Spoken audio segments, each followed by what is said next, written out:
I woke up that morning to silence. Not the comfortable silence of someone sleeping peacefully beside you, but the wrong kind of silence. The absence of breathing, movement, presence.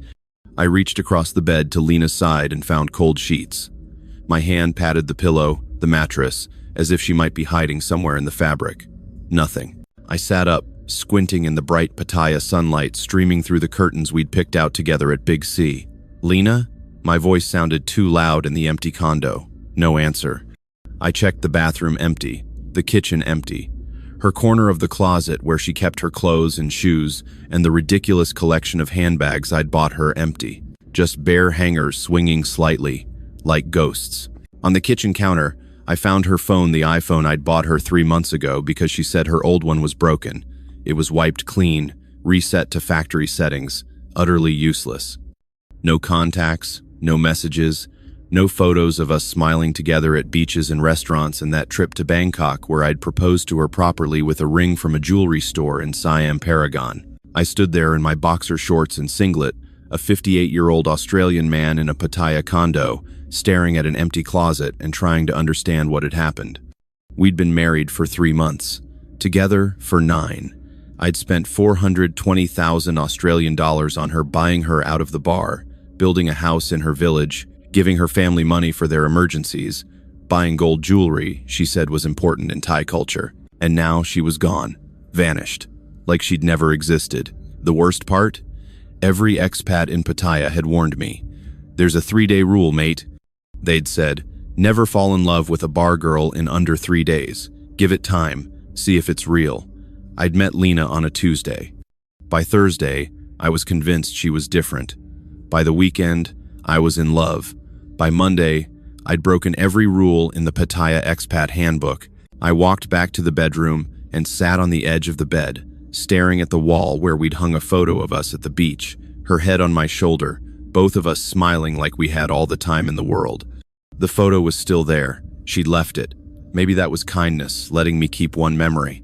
Or maybe it was cruelty, making sure I'd always remember what I'd lost. I was 58 years old. I'd worked 30 years building an auto parts business in Perth, survived a loveless marriage, sold everything, and come to Thailand looking for freedom and happiness. Instead, I'd found the most expensive lesson of my life, that wanting to be loved isn't the same as being loved. And in Pattaya, the difference costs everything. If you've been enjoying the stories I create, please consider hitting the subscribe button. Your support is crucial for the growth of this channel and helps me dedicate time to making these videos despite my commitment to a full-time job. Thank you for being here. I never planned to end up in Pattaya. Hell, I'd barely heard of the place before my divorce. But life has a funny way of pushing you toward decisions you never thought you'd make. And by the time I was 57, divorced, and sitting alone in an empty house in Perth, Thailand started sounding less like a holiday destination and more like salvation. My marriage to Sharon lasted 28 years, not because it was good, but because it was easy to keep going. We'd met young, got married because that's what you did, bought a house in the suburbs, had no kids because Sharon never wanted them, and I didn't push the issue. I built my auto parts business from nothing, a small shop that eventually grew into 3 locations across Perth, employing 15 people, turning over decent money. But Sharon and I were never really partners. We were just 2 people, living parallel lives in the same house. She had her friends, her book club, her yoga classes. I had my business, my footy mates, my Saturdays at the pub. We'd have dinner together most nights, barely talking, then watch TV in separate rooms. The intimacy had died years ago, both physical and emotional. We were ghosts haunting the same property. The divorce came in late 2022, just before I turned 57. No drama, no affairs, no big blow-up. Sharon just said one evening, "I don't think we should do this anymore." And I said, "Yeah, all right." We sold the house, split everything down the middle, filed papers. By early 2023, I was single, living in a rental apartment, and wondering what the hell to do with the rest of my life. I sold the business too. 30 years was enough. I was tired of suppliers, employees, customer complaints, the endless grind of keeping everything running. A competitor made a decent offer, and I took it. After taxes and splitting proceeds with Sharon, I walked away with about 500,000 Australian dollars in savings and superannuation. Not rich, but comfortable. Enough to retire if I was careful. But retire to what? Sitting alone in Perth, watching life go by?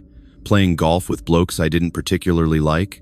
Dating Australian women my age who were just as cynical and exhausted as I was? The thought was depressing. I started researching retirement destinations. My mate Dave had moved to Thailand a few years earlier, someplace called Hua Hin. He'd send photos of himself on beaches, eating cheap seafood, grinning like he'd won the lottery. Cost of living's nothing, Rob. He'd tell me over video calls. Nice condo for $400 a month, meals for a few dollars. Weather's fantastic. And mate, the women here, they actually smile at you. They're friendly, not like back home where everyone's miserable. That last part stuck with me. Sharon hadn't smiled at me in years. Australian women my age seemed hardened by life, closed off, suspicious of men. The idea of being somewhere people were warm and welcoming, even if it was just surface-level Asian hospitality, sounded bloody amazing. I researched Thailand obsessively. Visa requirements, cost of living, healthcare, expat communities. The retirement visa seemed straightforward if you had the financials. Most people recommended quieter places, Chiang Mai, Hua Hin, even parts of Bangkok.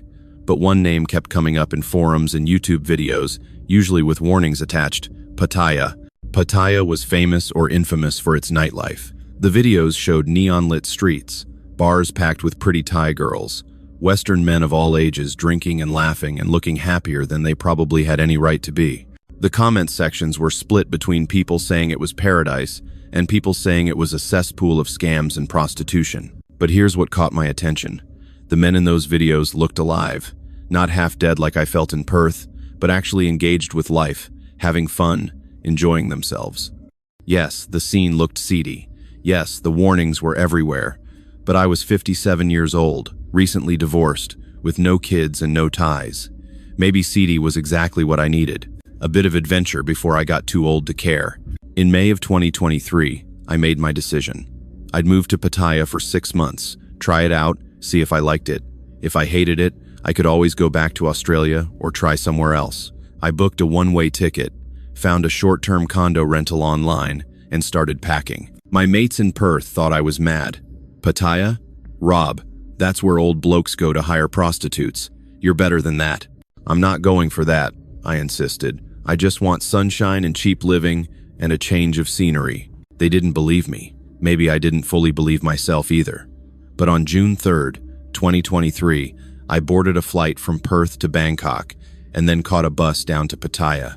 I was 57 years old, carrying $500,000 in my bank account and absolutely no idea what I was walking into. Pattaya hit me like a wall of heat and noise and sensory overload. The bus dropped me at a central station and I caught a taxi to my rental condo in Jomtien, a small one-bedroom unit in an older building, nothing fancy but clean enough. The real estate agent, a British expat named Colin, gave me the keys and a quick rundown. You're in Jomtien, which is quieter than central Pattaya, he said. Less mad, more family-oriented, but if you want the full Pattaya experience, the nightlife, the bars, all that walking street is your destination. Just get a bot bus up Beach Road. I'd read about Walking Street, a pedestrian street packed with bars, clubs, and entertainment venues, closed to vehicle traffic at night, where the famous Pattaya nightlife happened. The warnings from expat forums echoed in my head. Don't fall for bar girls. They're working. It's all fake. Never give them money. Never believe them when they say they love you. But I was curious. That first Saturday night, I showered, put on clean shorts and a polo shirt, and caught a bot bus up to Walking Street. The sun was setting, painting the sky orange and purple over the bay. As the bot bus dropped me at the entrance to Walking Street, I could already hear the thump of bass music, see the neon signs flickering to life, smell food, cooking, and beer and something else, excitement, maybe, or danger. Walking Street was everything I'd seen in videos, but more intense in person. Bars lined both sides of the narrow street, each one blaring different music. Thai pop, Western rock, electronic dance. Girls in tiny dresses and high heels stood outside, calling to passing men. "Hello, sexy man, come have drink, we have beautiful girl inside." The girls were young, pretty, made up like models, all smiles and waving hands. I felt simultaneously excited and uncomfortable. This was so far from Perth It might as well have been another planet. I walked slowly, taking it all in, trying not to stare but unable to look away. Older Western men, 50s, 60s, even 70s, sat at outdoor tables with young Thai women draped on their arms, everyone drinking and laughing and looking like they'd found some secret formula for happiness. I picked a bar at random, a place called Cherry Bar, 3 stories with an open front, girls dancing on a small stage to loud music. I sat at a table near the entrance, figuring I could people watch without fully committing to the scene. A waitress appeared immediately, a young Thai girl in a tight red dress. "Hello, welcome. What you want drink?" A sing a beer, thanks." She smiled. "You want lady join you? Talk? Keep you company?" No, I'm all right, thanks. Just having a quiet drink." She nodded and disappeared. 5 minutes later, she returned with my beer and sat down across from me anyway. "I am Ploy," she said, smiling brightly. "You from Australia? I can tell from accent." "Yeah, Perth. How'd you know?" "I work here 2 years. I know many accent. Australian man, very friendly, very handsome." She giggled. The flattery was so obvious it should have been offensive. But after years of Sharon's cold indifference, I'll admit it felt good. We talked for a bit. She asked where I was staying, how long I'd been in Thailand, if I liked Thai food. She was sweet, friendly, and kept touching my arm when she laughed at my jokes. After about 20 minutes, she said, "You want to buy me lady drink?" "What's a lady drink?" "Is special drink for me. Cost 180 baht. If you buy, I can sit with you longer. We can talk more." 180 baht was about $7 Australian. Seemed harmless enough. "Sure, why not?" She ordered something bright pink in a small glass. We talked more about her life in Eisen, her family, how hard it was to make money in Thailand. The conversation felt genuine, but I couldn't shake the awareness that this was transactional. She was being paid to sit with me, to laugh at my jokes, to make me feel interesting. When I finished my beer, she asked if I wanted another. I said no, I should get going. "You come back tomorrow?" she asked, looking genuinely disappointed. "Maybe," I said, paying my bill 400 baht for 1 beer and 1 lady drink, about 16 Australian dollars. I'd paid more at pubs in Perth. I walked back through Walking Street feeling confused. The interaction had felt good. Ploy had been lovely, friendly, attentive, but it had also felt fake, performative, like watching a play where I was both audience and participant. The warnings from the forums played in my head. It's all an act. They're working. Don't fall for it. But as I lay in bed that night in my quiet Yomtien condo, I couldn't stop thinking about how nice it had felt to have a pretty girl smile at me, laugh at my jokes, touch my arm like I mattered. Even if it was fake, even if it was paid for, it beat the hell out of sitting alone in Perth watching TV. I went back to Walking Street the next night, and the night after that, I started trying different bars, getting a feel for the scene, talking to other expats who'd give advice between beers. Never fall in love in Pattaya. Never give them your heart or your money. It's a game. Play it, but don't get played. I nodded along, thinking I understood, thinking I was smarter than the poor bastards who'd fallen for the tricks. And then, on my 5th night in Pattaya, I met Lena. It was a Tuesday night, and Walking Street was less crowded than the weekend. I'd been drinking at a bar called Angel Witch, a bigger venue with a stage and pole dancers and loud music. I was sitting alone, nursing a beer, watching the controlled chaos around me, when a girl sat down at my table, uninvited. "Hello," she said simply, smiling. "You look lonely." She was different from the other girls I'd talked to. Prettier, for one, delicate features, shoulder-length black hair, a smile that didn't look practiced. She wore jeans and a simple black top, not the tiny dresses most bar girls wore. And she wasn't aggressive, no immediate touching, no over-the-top flattery, just a casual opening line. "I'm all right," I said. "Just having a drink. Can I sit, or you want to be alone?" I should have said I wanted to be alone. Instead, I said, "Sure, have a seat." She ordered herself a drink, a lady drink, but she didn't ask me to pay for it immediately. We started talking. Her name was Sumchai, but everyone called her Lena. She was 27, from a small town in Buriram province. She'd been in Pattaya for 3 years, working in the bars to support her family back home. "I don't like this work," she said quietly, looking down at her drink. "But what can I do? In my village, there is no job, no money. I send money to my mother every month. She take care of my daughter." "You have a daughter?" She nodded. 5 years old. Her name is Nong. Her father left when she was baby. Now I work here to give her good life, good education. One day I save enough money. I can leave this place, go back to her. It was the first time any bar girl had been honest with me about the reality of her situation. No pretense of doing it temporarily or helping a cousin, just straight talk about survival and sacrifice. It felt refreshingly real. We talked for 2 hours.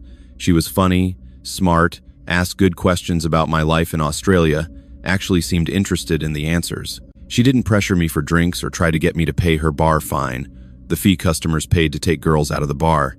When I said I should head home, she just smiled and said, "Okay, you come back tomorrow?" "Maybe," I said. "I hope you do. I like talking to you. You different from other Farang. You actually listen." I came back the next night, and the night after that. Each time, Lena would sit with me, and we'd talk about Thailand, about Australia, about life and dreams and disappointments.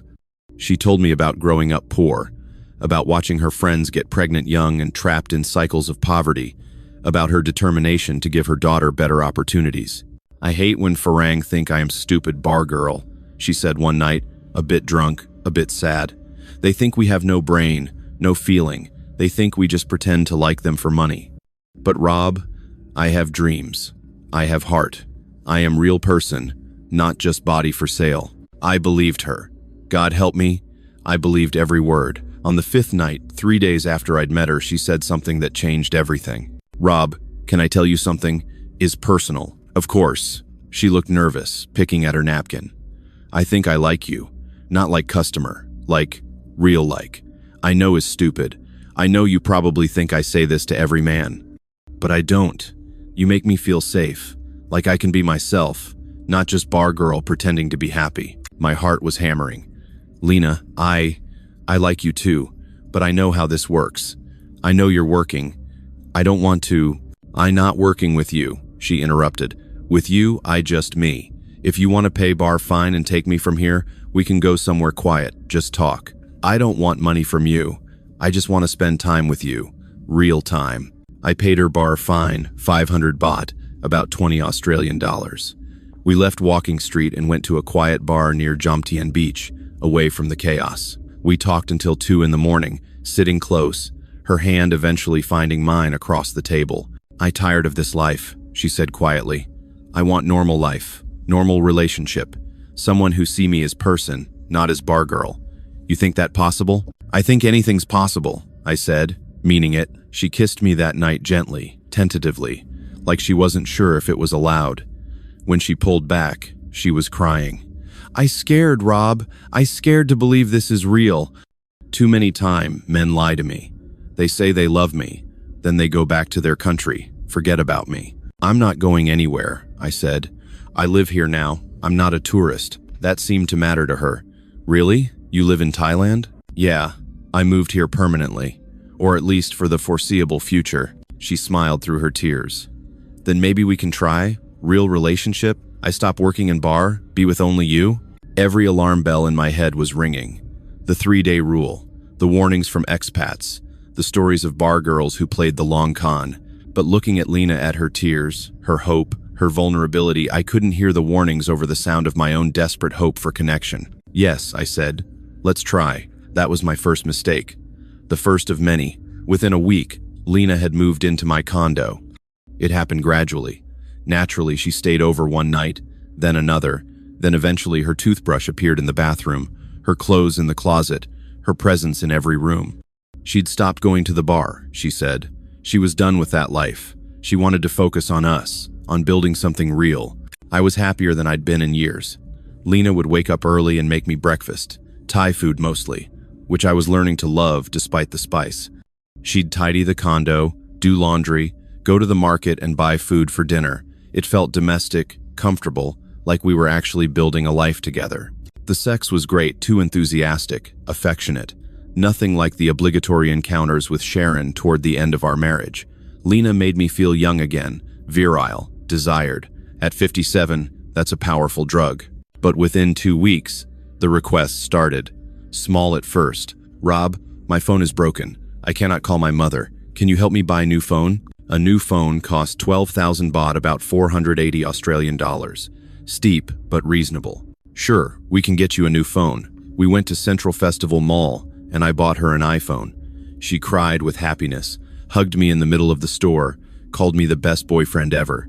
A few days later, Rob, I need to send money to my mother. She need medicine for her diabetes. Maybe 10,000 baht?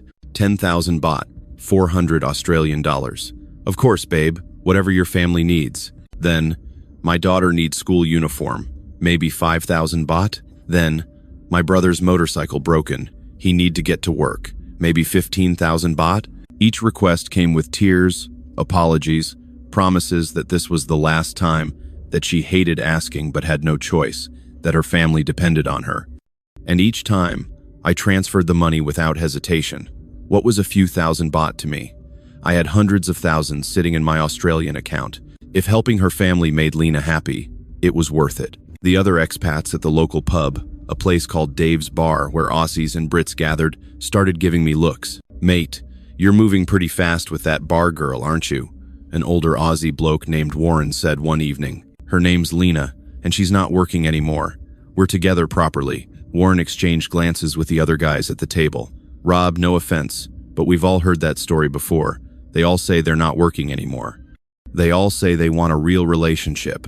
Then 6 months later, you're broke, and she's with some other bloke. Lena's different, I insisted. They're all different, mate. That's the line. Look, I'm not trying to be a dick. I'm trying to help you. There's a 3-day rule in Pattaya for a reason. You don't fall in love in under 3 days. You don't believe anything they tell you in the first week. And you definitely don't move them into your place after knowing them for 5 bloody minutes. I was annoyed. These guys were cynical, jaded, projecting their bad experiences onto my situation. Thanks for the concern, but I know what I'm doing. Warren shrugged. All right, mate, just be careful. But I didn't want to be careful. I wanted to be reckless, impulsive, alive. After 30 years of playing it safe with Sharon, of building a business through careful planning and risk management, I wanted to just feel something. And with Lena, I felt everything: desire, hope, purpose, love. 2 months after we'd met, Lena brought up something more serious. We were lying in bed one evening, the fan spinning overhead, sounds of Pattaya traffic drifting through the window. Rob, I need to tell you something, she said quietly. What's wrong? Is about the bar, Angel Witch. I'm not really free to just leave. I propped myself up on one elbow. What do you mean? In Pattaya, many bars they have system. When girls start working, she signed contract. She have to work certain number of months or pay money to leave early, like buy out her contract. How much money? She was crying now. For me, is 3 million baht. Is so much money, Rob. I can never save that much. That why I still technically belong to the bar, even though I not working there anymore. The mama-san, she keep calling me, threatening me, saying I need to come back or pay the buyout. 3 million baht. I did the math in my head, about 120,000 Australian dollars. A huge amount, nearly a quarter of my total savings. If I don't pay, Lena continued, they say they will find me, make trouble for me. They have connections, police, immigration. They can make my life very difficult. That can't be legal, is not legal, but is how things work in Pattaya. Many girl trapped this way. That why I hate this place, Rob. I want to be free. I want to be with you properly. No fear, no bar mama calling me all time. I held her while she cried. The logical part of my brain was screaming warnings. This was a classic scam. The buyout story, probably fake. But the emotional part, the part that had been starved for affection for so long, couldn't stand seeing her suffer. How much time do you have? I asked. They give me 2 weeks to pay or come back to work. If I go back to work, Rob, I lose you. I have to go with customers again, pretend to like other men. I cannot do that. Not after finding you. 2 weeks. I spent those 2 weeks agonizing over the decision. I talked to Dave on the phone, my mate who lived in Hua Hin and had originally inspired my move to Thailand. Rob, mate, do not do this, Dave said firmly. The bar buyout thing is one of the oldest scams in Pattaya. There is no contract. There is no mama san threatening her. It's all fake. They tell this story to every bloke who falls for a bar girl. But what if it's real? What if she really is trapped? She's not trapped, mate. She can walk away anytime. The fact that she's telling you this story means she's playing you. You haven't met her, Dave. You don't know her like I do. Dave sighed. Rob, I've lived in Thailand for 5 years. I've met 100 Lenas. They're all the same story with different faces. Please, mate, listen to someone who's been here longer. Do not give her that money. But I couldn't let it go. The thought of Lena being forced back into that bar, having to go with other men, losing what we'd built together, it was unbearable. On the 13th day, I made my decision. I transferred 3 million baht, 120,000 Australian dollars, to Lena's bank account. When she saw the money clear, she cried for an hour. "You saved me," she kept saying. "You really saved me. No man ever do this for me. I will love you forever, Rob. Forever." We went to Angel Witch together so she could officially resign and pay her buyout. The mama-san, a tough-looking older Thai woman, counted the cash, signed some papers, and gave Lena a stern lecture in Thai I couldn't understand. When we left, Lena was grinning, holding my hand, saying, "I'm free, finally free." That night, she said something that should have made me pause, but instead filled me with pride. "Rob, we should get married. Make it official. Show everyone that we are a real couple, not just Farang and Bar Girl. Show my family that you are serious about me." In Thai culture, marriage very important. We'd known each other for 10 weeks. Every rational bone in my body said this was insane, but I was 57, divorced, childless, living in a foreign country where I'd found someone who made me feel wanted. Rational had gotten me 30 years of misery with Sharon. Maybe irrational was exactly what I needed. "Okay," I said, "let's get married." Lena threw her arms around me, crying happy tears. "Really? You really want to marry me?" "Yes, I love you, Lena. Let's do this properly." We got married 3 weeks later at the Pattaya district office. Nothing fancy, just a civil ceremony with 2 random Thai witnesses we hired off the street.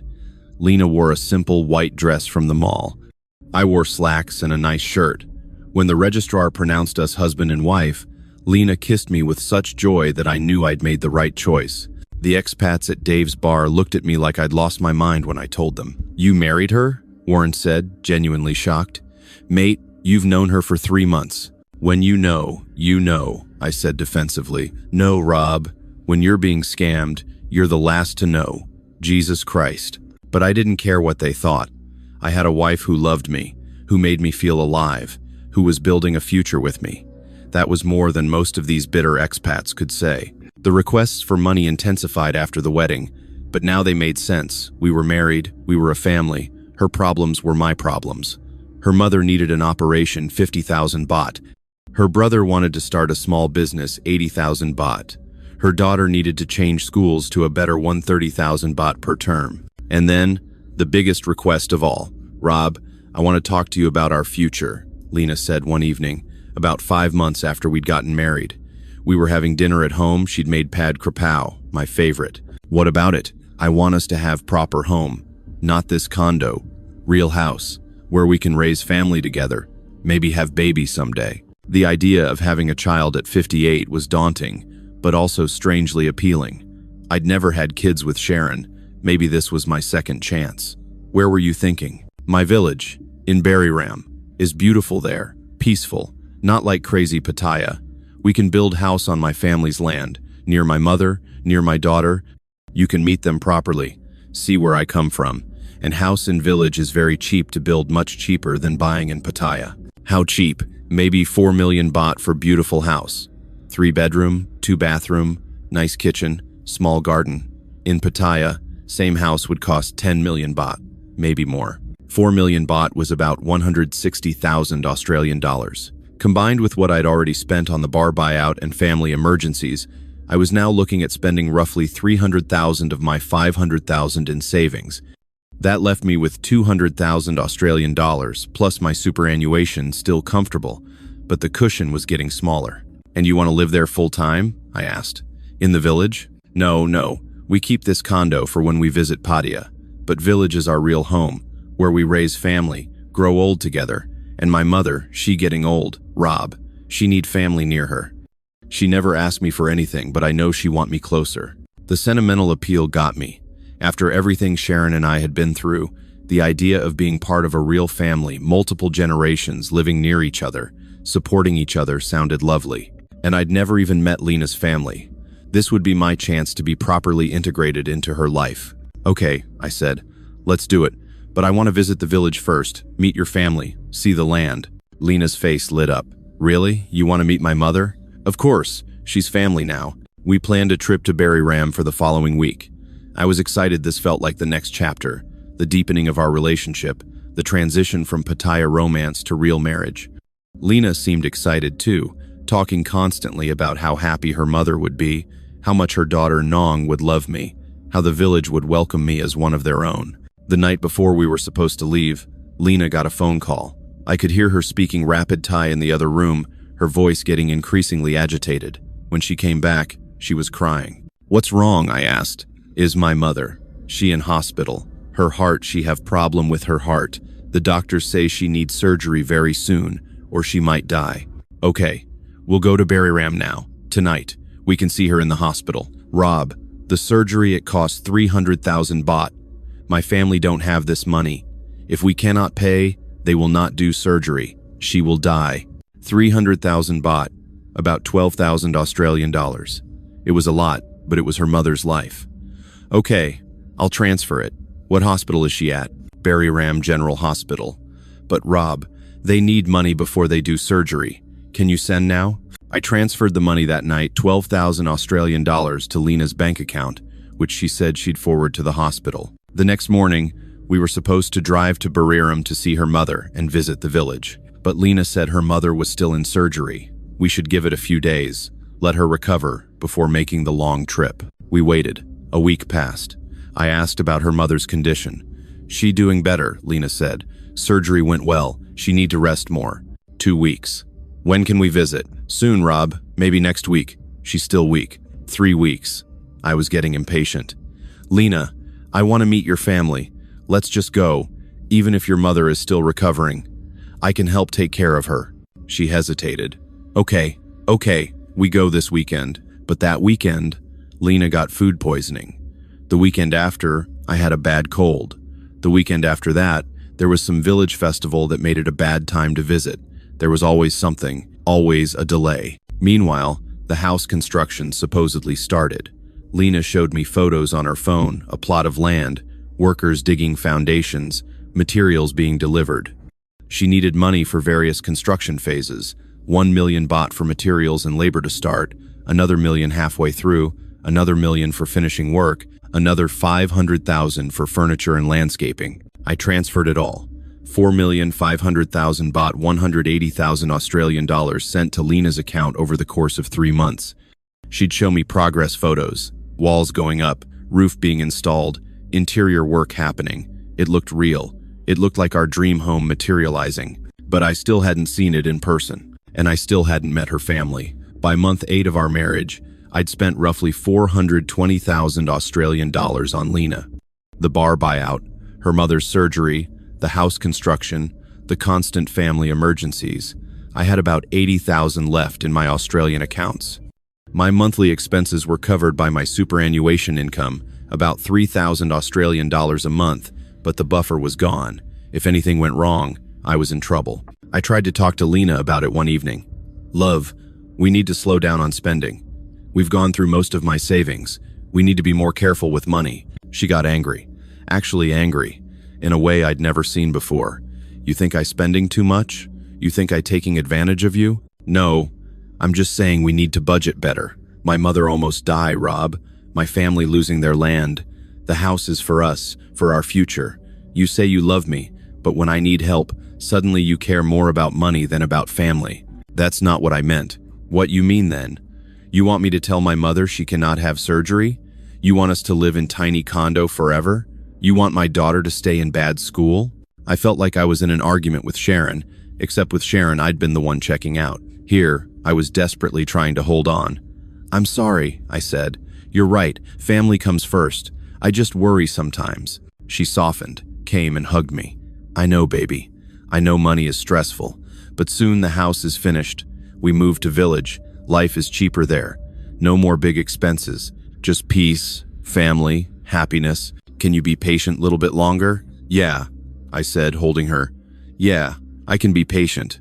2 weeks later, I woke up to an empty bed, and an empty condo, and a life that had been stripped clean while I slept. After I discovered Lena was gone, I spent the first day in denial. She'd gone to the market. She'd gone to visit a friend. Her phone wasn't working. She'd be back soon. There was a rational explanation. By the second day, reality was forcing its way in. I called her phone disconnected. I went to the bar where we'd met. They said she hadn't worked there in months. They had no idea where she was. I asked neighbors in the condo building. Several said they'd seen her leaving with suitcases 2 days ago, getting into a taxi with another foreign man. On the third day, I went to the police. The officer who took my report was sympathetic but unhelpful. "You are married to her?" he asked in broken English. "Yes." "And you give her money?" "Yes, but she lied. She said, money you give to wife is not crime. Is marital gift? House you build is in her name?" My stomach dropped. "Yes. Thai law says foreigners can't own land, so it's in her name. Then house is hers legally. You give her money, she spend it how she wants. This is not police matter. This is civil matter. You must hire lawyer, file for divorce, try to reclaim assets in court." But she lied about everything. The bar buyout, her mother's surgery, all of it. The officer looked tired, like he'd had this conversation 1,000 times. "Sir, you can try to prove fraud in court, but it's very difficult. And even if you win, getting money back is almost impossible. Thai woman, Thai lawyer, Thai court. You understand?" I understood. I was fucked. I hired a lawyer anyway, a Thai-Australian bloke who specialized in cases like mine. His consultation fee was 500 Australian dollars just to tell me what I already knew. I had virtually no chance of getting my money back. The house is in her name. The bar buyout, there's no evidence it ever happened. The mother's surgery, there's no medical records you can access without family consent. Every transfer you made is legally considered a gift to your spouse. Thai courts don't generally side with foreign men in divorce cases, especially when the Thai wife can claim she acted in good faith within a marriage. So I've lost $420,000 and there's nothing I can do? I can file divorce papers and try to claim a portion of marital assets, but it'll cost you at least $10,000 in legal fees and likely result in nothing. She'll claim the house was built with money she saved over years, or that her family contributed, and without detailed financial records proving otherwise, you're screwed. What about finding her? Can we track her down? We can try, but guys, these women operate in networks. She's probably already in another province, maybe even Bangkok, working on her next target. And even if we find her, then what? Force her to give back money she legally received as your wife? I paid him $5,000 to try anyway. He came back a month later with minimal information. Somchai Lena Kitty Sakul had worked at various walking street bars under different names for the past 5 years. She'd married at least 3 other foreign men before me, none of the marriages officially registered, just ceremonies for show. An American in 2020 lost $80,000. A Swedish man in 2021 lost $90,000. A British man in 2022 lost £70,000. I was just the latest, and I'd lost the most. The lawyer found her Facebook under a different name. She was in Bangkok, based on her recent photos. Some showed her at expensive restaurants, wearing jewelry I'd never seen. Others showed her with another older foreign man, European, maybe German, looking at her with the same foolish adoration I'd worn. In one photo, she was standing in front of a brand new car, a Honda Accord, with a caption in Thai my lawyer translated, "Dreams come true when you work hard." I stared at that photo, at her smile, at the car I'd unknowingly bought her, and felt something break inside me that had nothing to do with money. I had to sell my Jomtien condo. With only 80,000 Australian dollars left and monthly superannuation income of 3,000, I couldn't afford the rent plus living expenses. I moved into a cheaper studio apartment in North Pattaya, 8,000 baht a month, about 320 Australian dollars. One room, shared bathroom, thin walls, constant noise. It smelled like mold and the previous tenant's cooking. My Australian mates back home heard what happened. Most were sympathetic, but not surprised. "We tried to warn you, mate," was the common refrain. My ex-wife Sharon actually called. We hadn't spoken since the divorce, just to say, "Robert, what were you thinking?" I didn't have a good answer. The worst part was facing the expat community in Pattaya. Everyone knew. Everyone had seen it coming. I was the guy who'd ignored the 3-day rule, who'd married a bar girl after 3 months, who'd spent nearly $500,000 before realizing it was all fake. I was the cautionary tale they'd tell newcomers. "See that bloke over there?"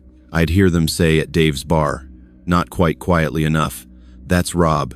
Married a walking street girl, built her a house, lost everything, Classic Pattaya story.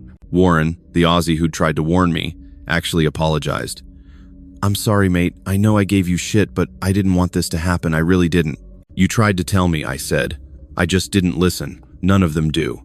That's the problem. Every bloke thinks his girl is different. Hell, I thought mine was different 10 years ago. Lost 50,000 before I woke up. At least I wasn't alone in my stupidity. I needed money, so I started teaching English.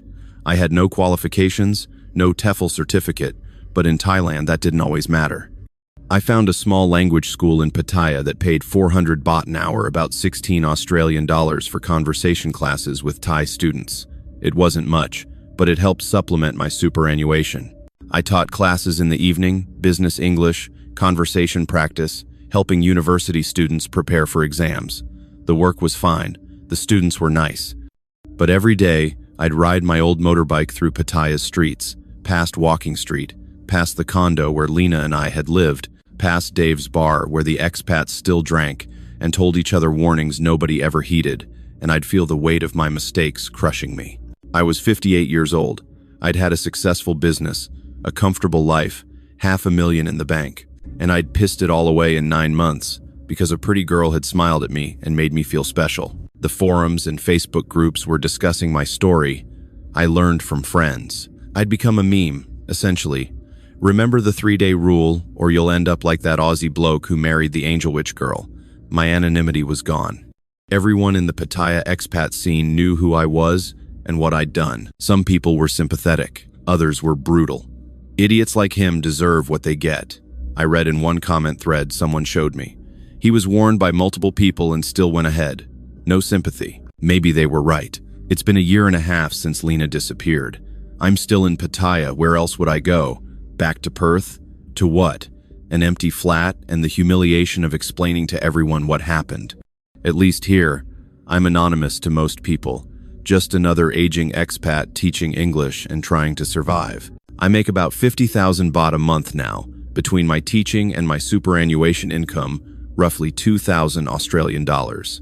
It's enough to cover my cheap studio apartment, food, basic expenses. I live modestly.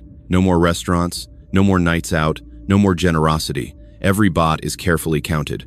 I still see the expats at Dave's bar occasionally. They're kind to me now. I've paid my dues, learned my lesson, joined their ranks as a survivor of Pattaya's casualties. We sit around drinking cheap beer and warning newcomers about the dangers they refuse to believe exist. There's a 3-day rule. I tell them, sounding just like Warren sounded to me. Don't fall in love with a bar girl in under 3 days. Give it time. See if it's real. And they nod and smile and think they know better. Think their girl is different. Think love conquers all, just like I did. Sometimes I wonder what would have happened if I'd listened to the warnings. If I'd applied the 3-day rule, taken things slowly, protected my money, I'd probably still have my savings. I'd probably be living comfortably in a nice condo, traveling around Thailand, enjoying my retirement. But I also wonder if I'd be happy, because those months with Lena, even knowing now it was all fake, were the happiest I'd been in decades. Yes, she was acting. Yes, every smile was calculated. Yes, every I love you was a lie, but it felt real. And after 30 years of Sharon's cold indifference, feeling wanted even artificially was intoxicating. The worst part isn't the money. Money is just numbers, abstract concepts. The worst part is knowing that everything I felt was based on delusion. The happiness, the hope, the love, the dreams of building a life together, all of it was built on a foundation of lies. And I chose to build it anyway, ignoring every warning, because the alternative, accepting that I was just another lonely old man paying for affection, was too painful. I saw Lena once, about 6 months ago. I was teaching at my language school when she walked past the window with the same older foreign man from her Facebook photos. She was laughing, holding his hand, wearing a new dress I'd never seen. She glanced through the window and our eyes met for a brief second. There was no recognition, no guilt, no acknowledgement. She just looked away and kept walking. I wonder what she told him. Probably the same story she told me. She's not like other bar girls. She wants real love. She's only doing this temporarily to help her family. And he probably believes her, just like I believed her. Maybe he's smarter than I was. Or maybe in a year, he'll be sitting in a cheap studio apartment, teaching English for survival money, warning newcomers about a 3-day rule they won't follow. The forums were right about one thing. I was warned. Multiple people tried to save me. Duncan, Warren, Dave, the lawyer, even strangers on the internet who shared their stories as cautionary tales.